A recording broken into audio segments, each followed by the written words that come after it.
This man drove around for 9 days with 5 dead children decomposing in the back of his car before he eventually dumped their bodies into garbage bags. August 28, 2014 started like any normal day for the Intel software engineer making $80,000 a year. Jones picks up Mara, 8, Elias, 7, and Nathan, 6 from Saks Gotha Elementary, then grabbed Gabrielle, 2, and baby Abigail from daycare. Back at their Red Bank mobile home, Nathan broke an electrical outlet, and something inside his fundamentalist Christian father snapped completely. Jones forced the boy to do PT exercises as punishment, making him do squats and push-ups until, according to Jones, he found Nathan dead in his bed hours later. Whether that's true or whether Jones strangled him, as prison guards later testified he confessed, we'll never know for sure. What happened next is crystal clear. Jones decided all 5 children had to die. The voices in his head told him his kids were planning to chop him up and feed him to the dogs. So this father, who'd once won custody over their mother Amber, became their executioner. He strangled Mara and Elias with his hands, and for the little ones, Gabrielle and Abigail, their necks were too small for his grip, so he wrapped a belt around their throats and pulled until they stopped moving. And here's where it gets even more twisted. Jones loaded all 5 bodies into his SUV and just drove.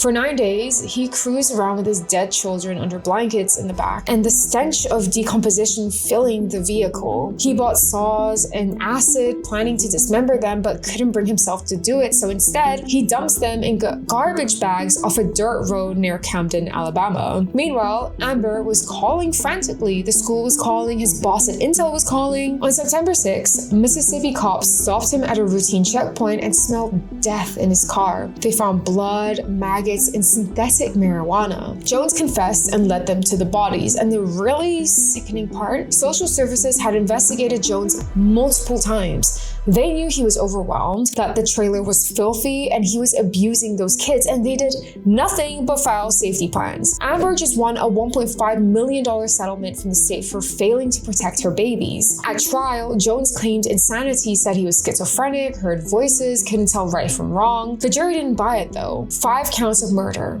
Death penalty. He's sitting on South Carolina's death row right now, one of 34 condemned men waiting for the needle. 5 children who loved Saks Gotha Elementary, who just wanted their daddy's approval, reduced to evidence photos so horrific that jurors could barely look, all because Timothy Jones Jr. decided his 6-year-old deserved to die for breaking an outlet.